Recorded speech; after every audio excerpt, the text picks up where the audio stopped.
So how did you do all that? I'm just kidding. Just kidding. You know what? Actually, when I was younger, when I was growing up, I would read Guitar Player magazine. You know, and I remember I was reading an article. And I think it was George Lynch from the band Dokken. Do you remember that guitar player? Sure. And then in the actual interview, he brings up you. Oh. Yeah. And it was interesting because I was like, oh, I'm going to check this out. You know. In my other life, I was a heavy metal. No, you weren't. So then, but then I found out that you were on Pangea, which is actually Sting's label, right? Yeah. So I don't want to start there, but I would just say that that's kind of.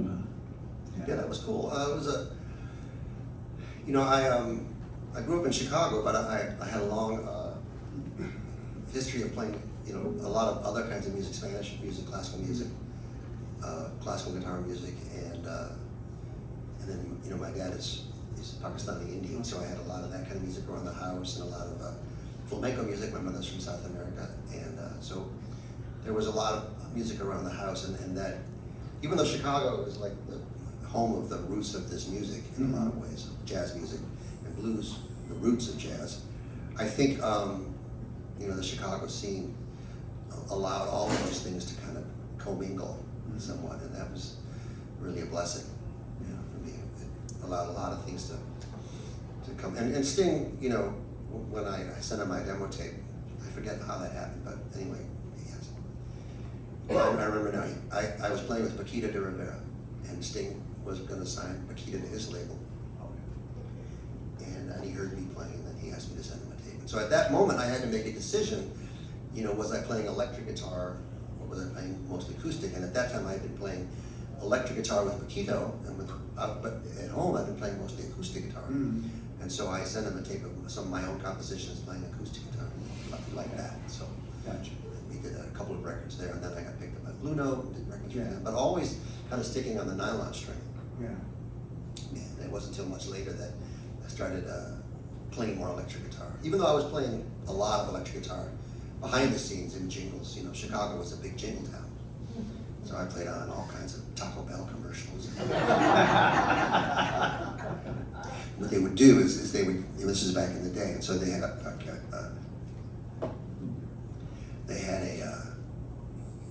TV monitor, you know, at the day it was still VCRs and stuff, you know, and it would be a big screen, and then they have they'd say, here, you know,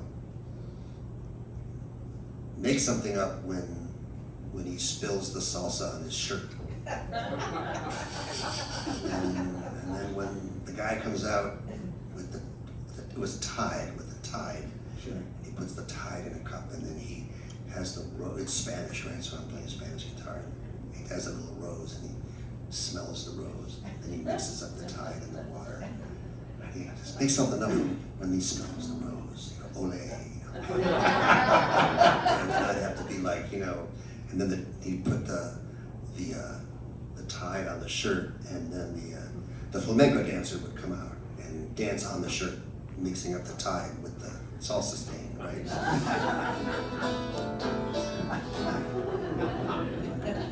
That was perfect, you know. So I did a ton of that kind of stuff, but you know, all kinds of stuff, you know, that would come in. So, you know, that was interesting because there was a lot of different kinds of music involved in that. So I was really electric sometimes with that, and pop bands and stuff. But my own music was always acoustic guitar. When you played with Urban Nights, it was electric? Acoustic. Acoustic, okay. Gotcha. Ramsey Lewis, right? Ramsey Lewis, yes. Ramsey and his son Frame was producing. Okay, gotcha. So how did you start playing guitar? I know I'm going back. I played piano first. Oh, okay. And then upright bass, actually. And then all my friends were like, wow. You know, I was playing keyboards in a band, and we were playing Stairway to Heaven. Right? And don't do it. Don't do it. I thought about it.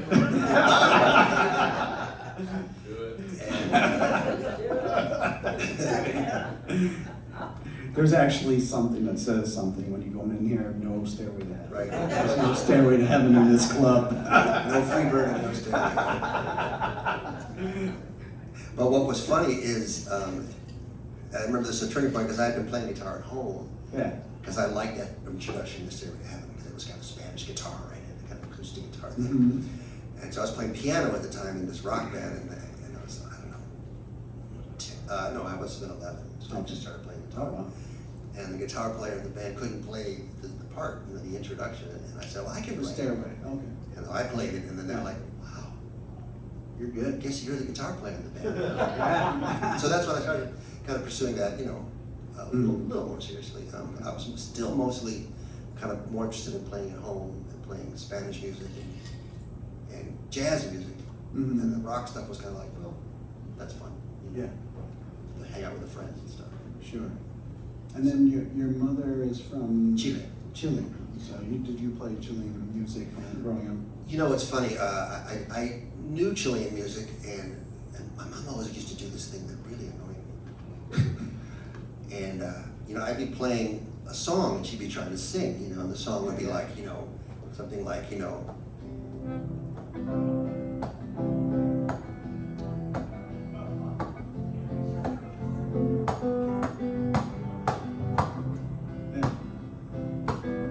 something simple like that, right? And then she would start playing with her knuckles on my guitar. And it was completely out of rhythm. Or so I thought. And I'd be, Mom, that's so not happening. Don't do that.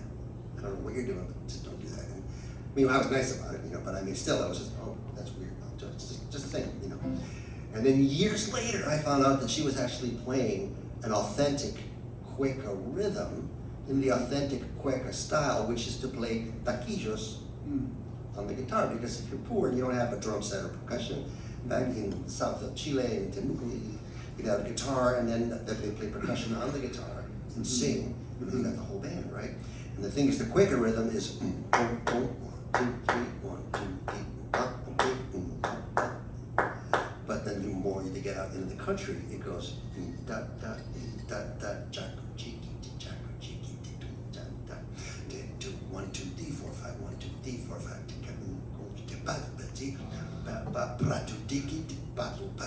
and it would be really kind of a little like those rhythms that are kind of laid back. So instead of being 6 beats, 1 2 3 4 5 6 3 4 5 6 1 2 3 4 5 1 2 3 4 5 1 2 3. That's a thing. It's, So my mom was doing this incredibly hip thing, and I was so like, Mom. She was hip. She was super hip. Yeah, that's cool. That's awesome. How about how'd you end up at Northern when you started teaching there? I never really thought of myself as a teacher. I was playing a lot of gigs, and You went to North Texas I yourself? went to North Texas for a year. Oh, 1 year. Yeah. Was there a guitar instructor that you kind of like played with, or that? I was awarded a scholarship Oh, okay. for to go there, and I said, why not? I wasn't really that convinced that I was going to be a musician or anything, but frequently, And my parents said, well, okay, let's give it a shot for you. I went down there. The school was great. It was Jack Peterson was teaching it. Oh, He had okay. fantastic. You had Feeney, Lyle Mays studied there. Yeah. And it was a kind of a scene, right? Yeah. And it was a very happening time in the history of North Texas. A lot of great musicians were there. And I did my year, and I say this, I was a very eager student. Mm-hmm. And I didn't really realize it at the time, but everybody was kind of laughing at me because I was so psyched by everything. And I was, again, at the time I didn't realize it, but I was very precocious apparently. And I finished basically the entire program for guitar in the first year. Oh, wow. And then, not like as an arrogant thing, at the time I was too naive to be arrogant. I just was like, I went up to the instructor. They told me this years later, I didn't remember this, but they said, you came up to us and said, hey, I don't want to take jazz theory. I want to go right into improv class. You have to take jazz theory, but you can take improv. And I don't want to take, I want to go right into improv class. My second semester, we have to take jazz theory. I said, well, give me the homework and I'll do it over Christmas holiday. And I'll come in and take the test and I'll get an A, and then you'll put me in improv. Is that okay? Yeah. And the guy laughed at me, and I'm thinking, why is he laughing at me? Yeah. Because I just want to do this work, and Yeah. I don't really understand anything else. Because I was just naive, and I did the work, and I got the grades, and I was in improv. And then I finished the program, and I was like, okay, now what do I do? And I got a job touring with a funk band in Oklahoma. Okay. Because I was in North Texas, near Dallas, which is just a few miles from Oklahoma, and they would pick me up in an unmarked white van, cargo van, with no windows. I had my little amp about this size and my little guitar like this, and I'd go to the gigs. It was a Rick James cover band. I didn't really know who Rick James was, but I knew how to play cueca from Chile. That I could do. And I got all these weird gigs, and I played behind chicken wire fences, and only God knows what drugs were being done in that band. I was so naive, I had no idea. I was getting picked up, and they could have dumped me in the alley, and nobody would have known. And they were super nice to me. And the lead singer was a huge guy, and I was tiny. Even he would pick me up over the audience during my big solo, and hold me up.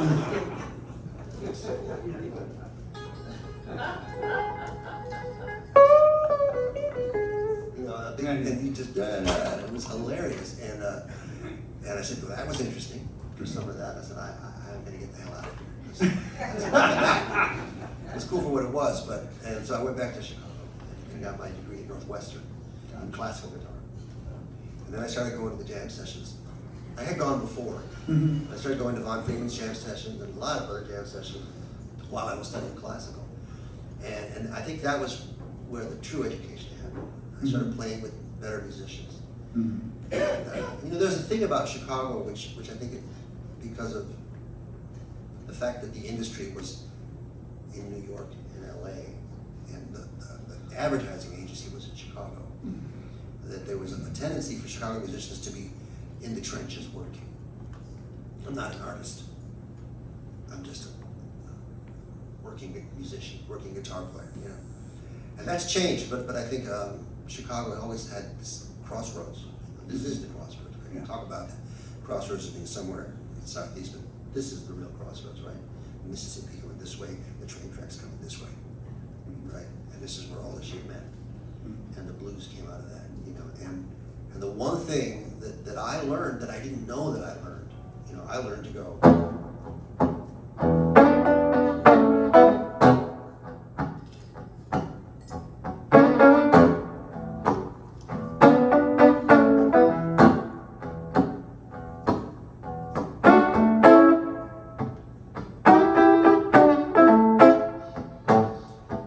It's a Pakistani kid, right?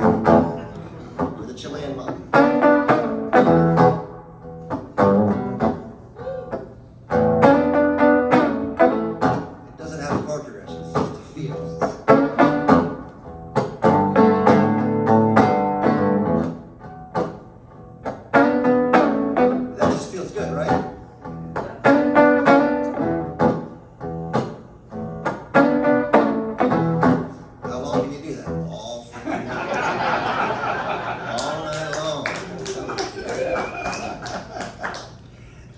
And that's a thing that, I started playing with some New York musicians. I said, let's play blues. And they'd be like, oh, why do you want to do that? I mean, well, isn't that where it all started, right? And then we go to LA and San Francisco and let's play a blues. And they'd be playing these,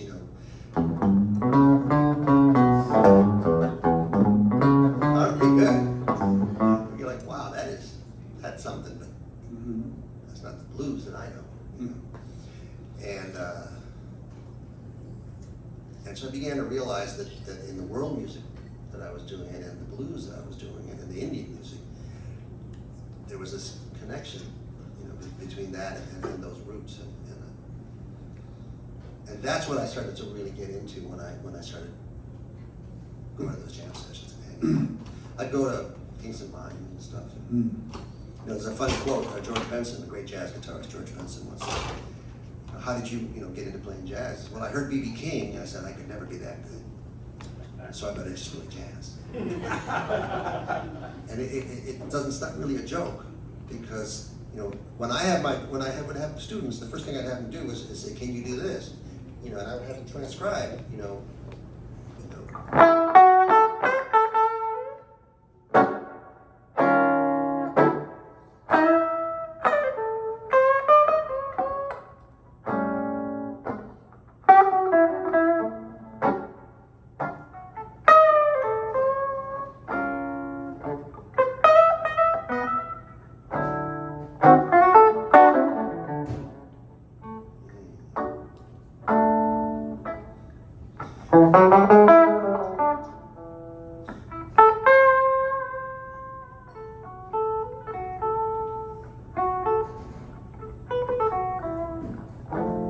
I got really heavy strings on this guitar, so I can bend like you would normally on blues. But that whole thing, right? That's part of the language of jazz. That's how Schofield got his sound, right? He just really embraced. But a lot of jazz guitar players were like, oh, that's a little too ethnic for me, right? So that became a thing. There's this one side of jazz and the other side of jazz. And I was stuck in the middle. Just brown enough. I was stuck in the middle. It's like, I don't know. They look at me like, So I go to Vaughn's session, right? And Vaughn, he called me, I had a Mesa Boogie. Okay. And he would come out, because I was a damn fool. I'd come from Glen Ellen and I'd drive all the way to the jam session on 75th King Drive with my Mesa Boogie amp and my Gibson guitar, and I'd walk 2 blocks. Park my dad's Chrysler New Yorker. Right? And I walked by myself, and Vaughn, again, years later, he'd be like, "It's this damn fool doing this." It rolled in a heartbeat. So Vaughn would actually put his horn down, come out, and he would come escort me to the club. And I just thought he was being nice. And he was like, being really nice, actually. And so, and he picked up my amp, and it was really heavy. It was a Mark III, the original early ones, right? And from that day on, he picked up the amp, and he couldn't move it because it was so heavy. And he said, your name is Boogie Woogie. So my nickname was Boogie Woogie. Whatever. Because I always liked to play it with a pocket, and I think they liked that about what I did, is that I didn't really know all that many songs, and I wasn't from their neighborhood culturally or geographically, but I liked the pocket, and as long as I could groove, they thought that was important. So. Nice. So let's talk about the guitar player that I know that you like a lot, myself included. It's Pat Martino. Sure. So when did you hear Pat the first time? So when I was learning to play guitar, this is early on. I guess my mom went to a record store, and she asked the gentleman or lady at the record store, I don't really know who it was, she could recommend 3 records for her son who was learning how to play guitar. And he gave her Elegant Gypsy by El Dimiola, Bright Size Light by Pat Metheny, and Joyous Lake by Pat Martino. And that's basically who I am. Those 3 albums are seminal guitar albums, and they pretty much defined, what I was interested in, and they were just amazing records. And I love the El Dimiola. It's great music, but comparatively simple, right? Right, that's the big hit. It's cool, but maybe not the most harmonically sophisticated, right? And then the Pat Metheny record was pretty and melodic, and Jocko was on it, and Bob Moses, and all these great melodies, and I liked that record. I got that mess in the Pat Martino. I was like, whoa, I don't understand this at all. It's way too much music for me. And over the years, I understood it more and more, and there's a level of melodic complexity that I think is pretty deep, and certainly beyond me at the time, but beyond a lot of people, I think still. And so I began to really emulate his style, though to be fair, I didn't really ever transcribe that much of Pat Martino, because the more research I did, more I realized that he was like me. He was an Arab playing on the south side of the tracks. Yeah. Right? Zara, right? And so I was like, there's an interesting connection there. And he's interested in melody, he's interested in swing and groove. And those were the things that were interesting to me. And so it was natural for me to appreciate his playing and be drawn to that. I did transcribe a handful of things, but there are some people who like spend, you know, lifetimes learning everything he's ever played. And you know, I think that for me it was more about the spirit than it was about the notes.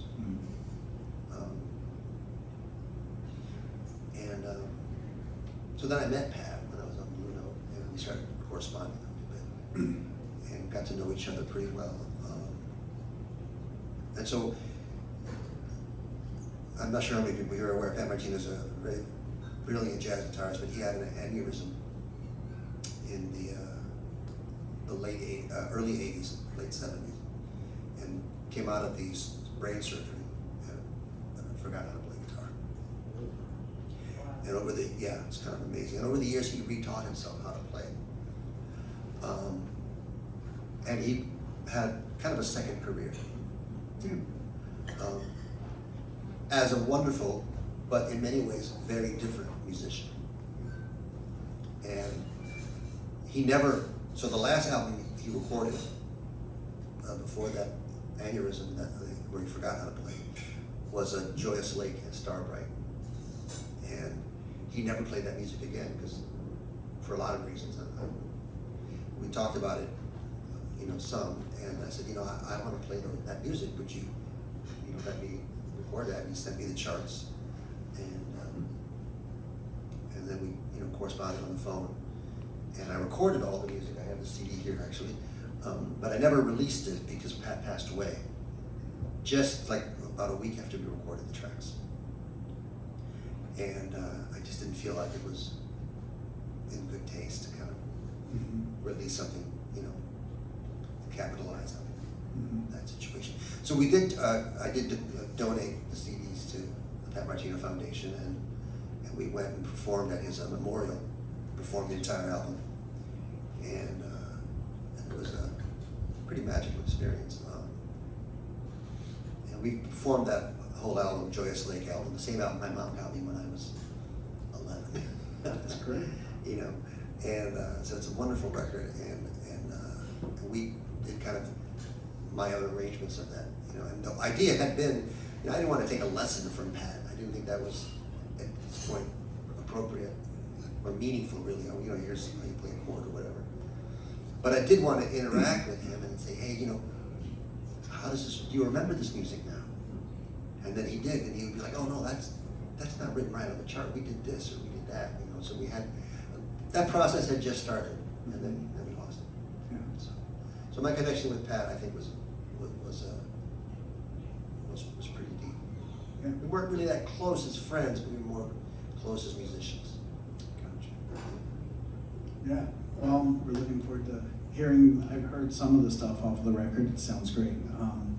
But everybody should pick up one of the recordings here, because, you know, having a physical copy and you purchase it, you own it, you can hold it, and actually the musician actually gets the money. So if you really want to support a musician, that's probably the best way. But yeah, so then. Are there any questions out here? Yeah, let's. This is a Q&A, right? Yeah, let's do. Gentleman right there in the middle. Yes. Fareed, Sure. how did you end up playing with Joe Zawinul? I was curious about Joe Zawinul also building album, but I was really curious how you hooked up with him.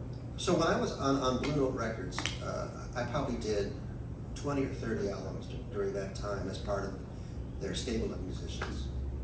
They would just, you know, have a bunch of cats on the label, and they would, just like they did back in the day, and you know, they would. I played on Cassandra Wilson albums, Diane Reeves, Javon Jackson. I've done 3 albums with Javon, with Joey Calderazzo, Bob Belden, and did a bunch of his records. And Bob was a good friend of Joe's. And when Joe needed a guitar player, Bob Belden recommended me for that gig. Did you take Scott's place? I took Amit Chatterjee's place. And Scott came after you? Before me. Before you? Yeah, right. It was Scott and Amit and then myself. Okay. And so first we went out as a trio with me playing electric guitar and bass on guitar. And Artur Tusbiachian playing percussion. And that was wild. My job was a mix of all the things that we've talked about today, because in Joe's band, his music is very Afro-centered.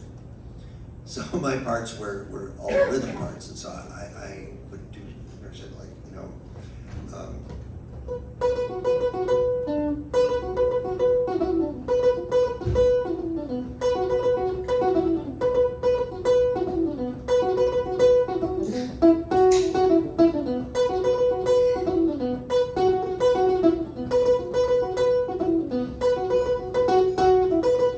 and not stop.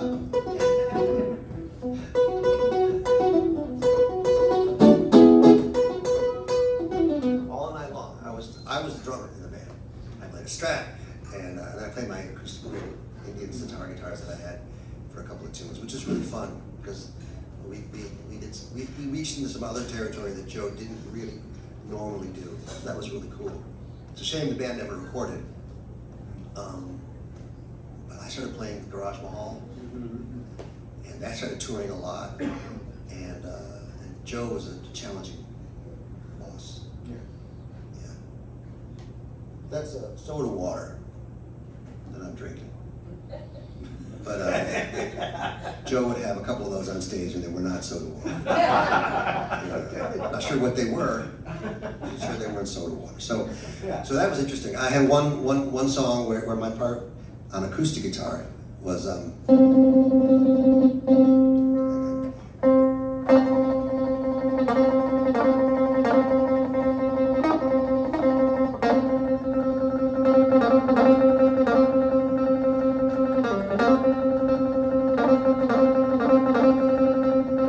they would all play, and I'd just be like doing this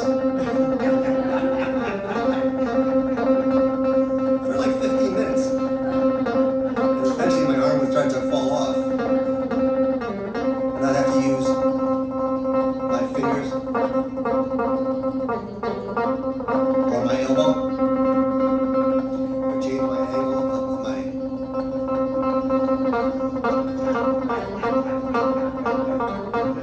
I hate you, Joe. This is awesome.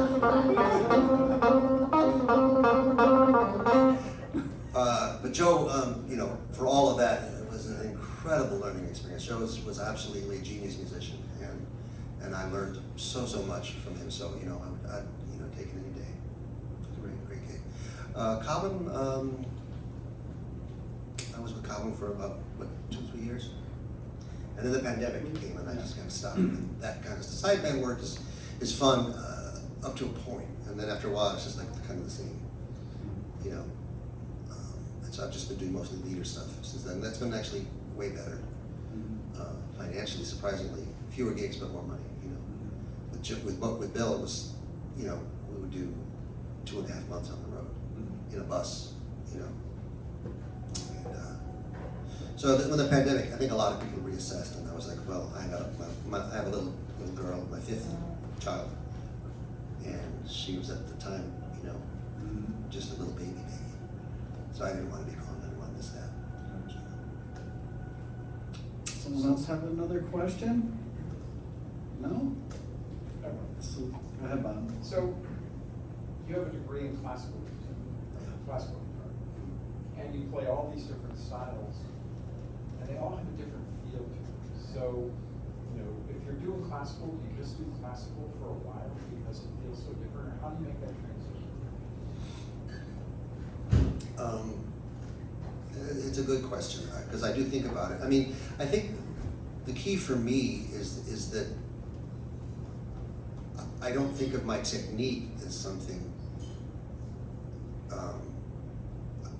I don't serve my technique.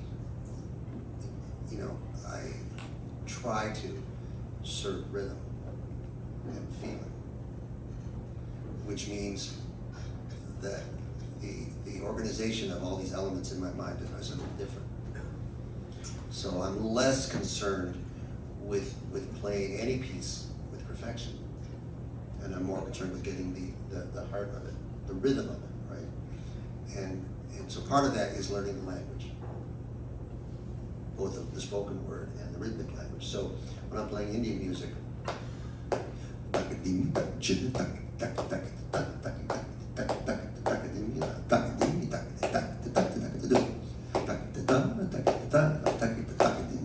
right? That's part of that rhythmic language, and it feels like Indian music when I do that, right? It kind of has that da, right? And so you kind of get into that. And if I was going to play Hispanic music, right? If I'm playing,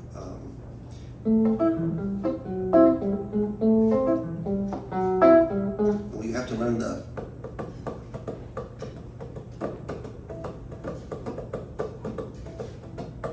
all those rhythms, the cascara and the clave, as much as you can. You know, any percussionist would learn how to do that. But as a guitar player, sometimes we don't embrace the rhythmic side of our worlds as much as we can and should. And I've always played rhythm guitar. I mean, basically, I got hired by Joe Zawinul because for all my chops, he was a good rhythm guitar player, you know. And when I got my scholarship to North Texas, the way I got my scholarship was not because of all the fancy stuff I could play. It was funny because I didn't know this again until 2 years later, but at the audition, I went,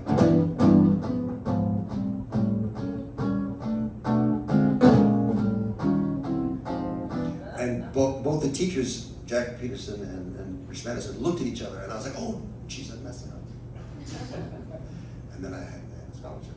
And when I was playing with Martino, you know, I'd be playing.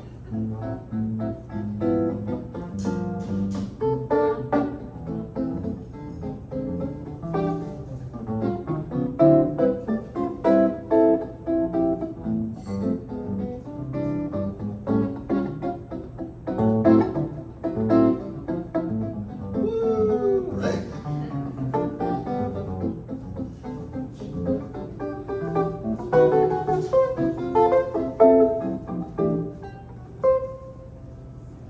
That stuff is so good. It's so fun to do that, just to groove in the rhythm section. And so, you know, I spend a lot of time thinking about those things. And then if I play Villalobos, well, I think about the Brazilian music that I play. If I'm playing Bach, I think about the European music that I love, right? And think about it in that way. If I can think about it in terms of people, not in terms of rules and kind of artificial values that I think Western culture puts on all kinds of music. You know? And that helps. Also, I just don't care if I make mistakes. I literally don't care. It's important to not care, because the moment you're trying to be something that's mechanical, then, you know, you're competing with AI, and today that doesn't mean anything anymore, right? That's out there already, right? There's a saxophone and a computer that can play giant steps. It sounds just like John Coltrane. So what does that tell you about our human effort to dehumanize what we do? Right? It doesn't really serve us. Very good. Anybody else? No, sure. Okay, so we talked about Sting earlier, and that he said, you know, that he selected you to be part of his work. Was that like back in the '90s when he went off on his own? Yes, so that was right. I'm on the album Nothing Like the Sun, Okay. and a few of those records. I just remember, I mean, I just listened to that over and over and over again. In fact, I got to see him in California, out in Oakland, at a concert. It was awesome. Yeah, And it's so, amazing. I was just What a wondering great if band. that was the one that you were able to, that you're on. Yeah. You know, that's, okay, so I'll really go back and listen and enjoy that. That's interesting, that's awesome. But not to, I don't want to take credit for something that's not 100%. So Sting invited me to the studio to play on Nothing Like the Sun because I'm Chilean and play a lot of Spanish guitar, and he wanted me to play the I can hear it. solo on Fragile. Yeah. But I didn't. I was going to, and then he played the other song, They Dance Alone, which is about Chile, and I started to cry in the studio. And he's like, so you should play that one. So I played that one, and little did I know that the Fragile Head was a big solo, was a big feature. Yeah, that was it. And so I didn't actually end up playing on that one, which years later I was like, damn it. But don't you play Fragile on Night Music on the David Sanborn show Yeah, with him? yeah, yeah. I played a few songs. Yeah, on Ain't No Sunshine. Ain't No Sunshine, a few different things. Bill Frisell, which is, With Frisell. that was the first time I seen you because I had this record, but then. Right. That was a cool gig. Stayed, That was a stayed cool up show. late for a kid. Right. That was a cool show, yeah. And I did a lot of different music. I did some classical guitar. I played one of my songs. Yeah. And then we played Ain't No Sunshine, a few other things. Yeah, great band too. Yeah. All right, anybody else? All right, well, we're gonna take a little break and there'll be some more guitar. All right. So, Thank you, but then- Tony. Thank you for having me.